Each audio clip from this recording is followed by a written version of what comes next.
Assalamualaikum warahmatullahi wabarakatuh. Selamat pagi anak-anakku sekalian, siswa kelas 5 SD Nasional Amanah Bangsa. Semoga kalian sehat selalu. Pada kesempatan ini Bapak akan menjelaskan materi yang pertama muatan IPA, yaitu penyakit tentang gangguan pernapasan. Yang kedua muatan IPS, yaitu jenis usaha ekonomi yang dikelola oleh sendiri ataupun dikelola oleh kelompok. Selamat belajar. Muatan pelajaran IPA tema 2 subtema 2, penyakit gangguan pernapasan. Pagi itu udara terasa dingin. Di sebelah rumah Edo tinggal kakek Husin. Kakek Husin mengidap penyakit asma. Saat udara dingin, kakek Husin akan merasa kesulitan bernapas. Kakek Husin biasanya akan segera menyemprotkan obat di dalam botol spray. Obat itu disemprotkan ke dalam tenggorokannya. Tak lama setelah itu, kakek Husin akan dapat bernapas lagi dengan lega. Asma merupakan penyakit penyumbatan saluran pernapasan yang disebabkan oleh alergi. Pencetus alergi misalnya udara dingin, rambut, bulu, kotoran, debu, atau tekanan psikologis. Berikut perbedaan bronkus pada penderita asma dan bukan penderita asma. Pada bronkus normal, warnanya terlihat jauh lebih pekat dibandingkan dengan bronkus yang sakit. Perbedaan kedua, pada bronkus yang sakit terjadi pembengkakan bronkus sehingga ukurannya terlihat lebih besar.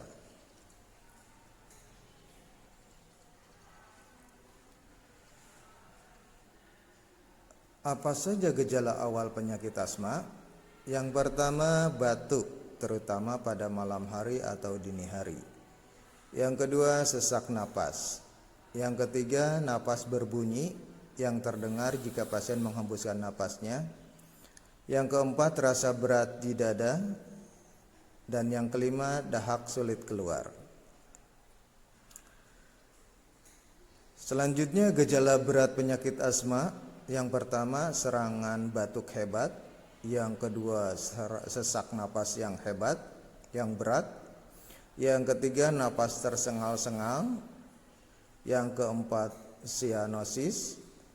Yang kelima, sulit tidur. Dan yang keenam, kesadaran menurun.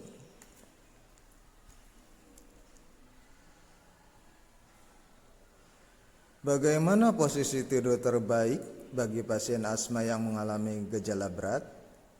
Posisi tidur terbaik bagi pasien asma yang mengalami gejala berat adalah dalam posisi duduk. Mengapa pasien asma yang mengalami gejala berat harus segera mendapat perawatan? Pasien asma yang mengalami gejala berat harus segera mendapat perawatan karena bisa mengancam jiwa penderitanya.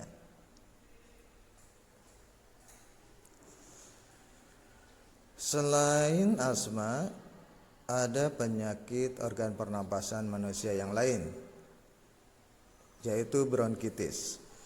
Bronkitis adalah infeksi yang menyebabkan iritasi dan peradangan pada area bronkus di paru-paru. Bronkitis terbagi dua, bronkitis akut dan bronkitis kronik.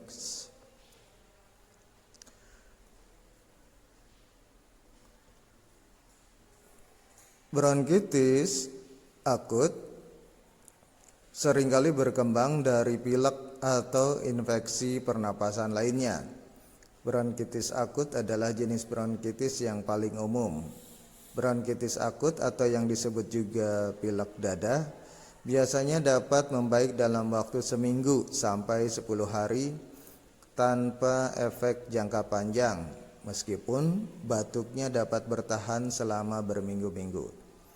Yang kedua, bronkitis kronis.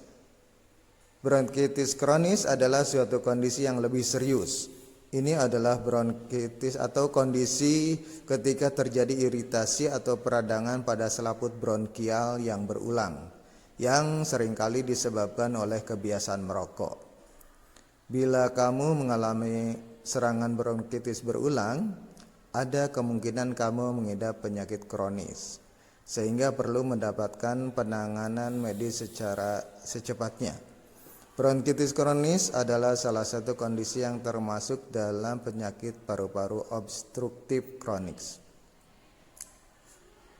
Penyebab bronkitis adalah virus, bakteri, kabut asap, asap rokok, dan butiran debu. Asap rokok sering menjadi penyebab yang serius karena di sana terdapat perokok aktif dan perokok pasif.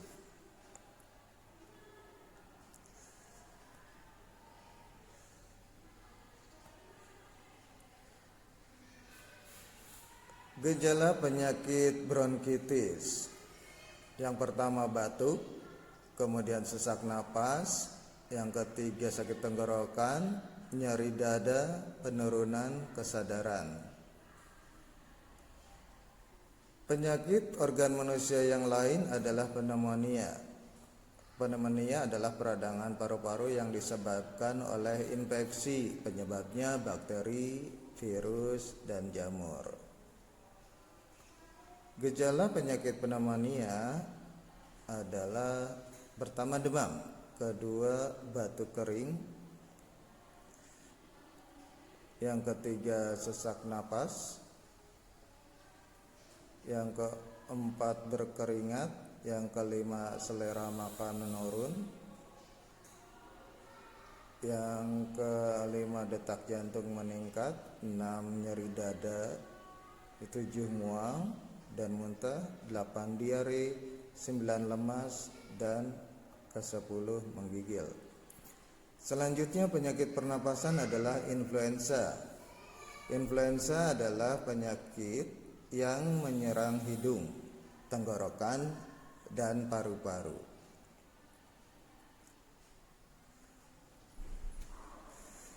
Ini bisa disebabkan karena yang pertama tidak sengaja menghirup percikan air liur di udara dari si penderita. Yang kedua, menyentuh mulut atau hidung setelah memegang benda yang terkena percikan air liur si penderita.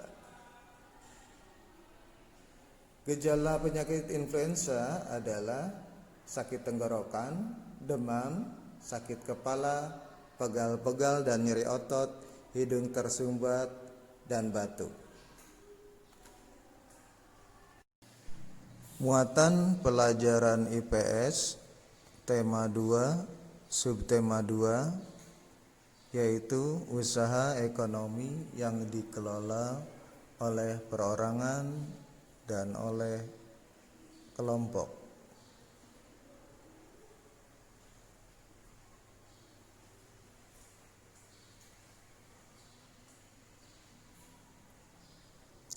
Berdasarkan pengelolaannya, usaha ekonomi dapat dibedakan menjadi 2, yaitu yang dikelola sendiri dan yang dikelola oleh kelompok.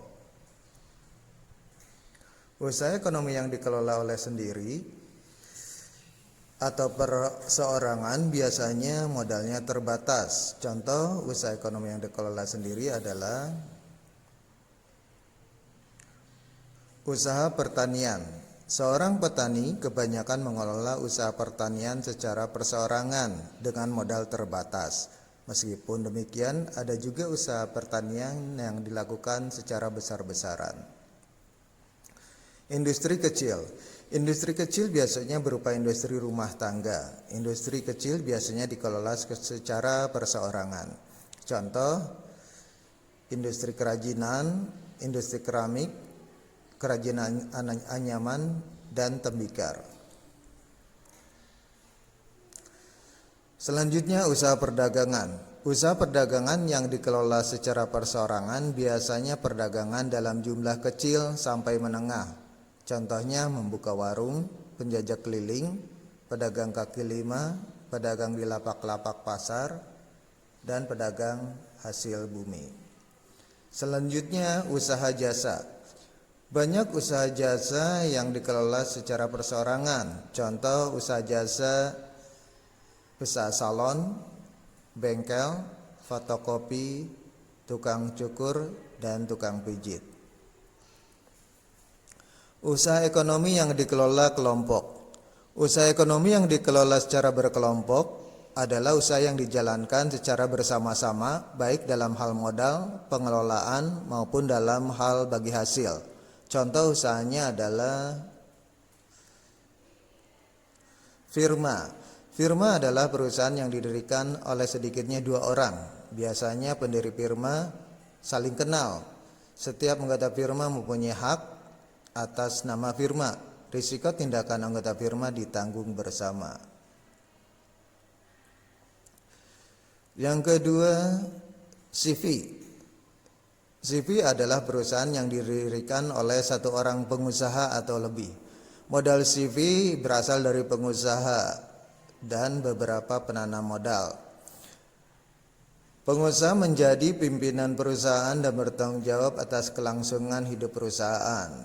Pada penanam modal mempercayakan pengelolaan CV kepada pengusaha. Sebuah perusahaan yang berbentuk CV bisa dikembangkan dari firma.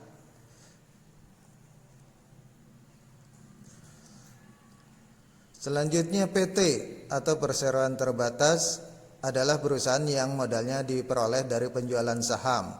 Saham adalah surat berharga sebagai tanda keikutsertaan menanamkan modal dalam perusahaan.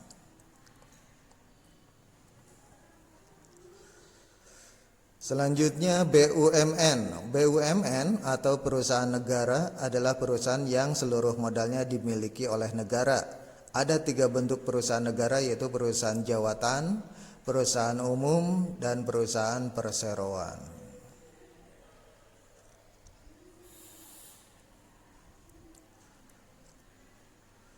BUMD atau Badan Usaha Milik Daerah. Perusahaan daerah adalah perusahaan yang modalnya dimiliki oleh pemerintah daerah. Tujuan pendirian perusahaan daerah antara lain turut melaksanakan pembangunan ekonomi daerah dan pembangunan ekonomi nasional.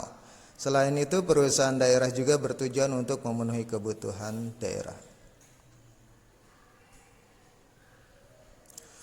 Selanjutnya adalah koperasi. Koperasi adalah usaha bersama dalam bidang ekonomi. Kerjasama dalam koperasi berdasarkan prinsip saling membutuhkan dan kesamaan kebutuhan anggotanya. Di Indonesia ada 5 jenis koperasi, yaitu koperasi konsumsi, simpan pinjam, produksi, koperasi jasa, dan koperasi serba usaha. Demikian, semoga dapat menambah pengetahuan kalian.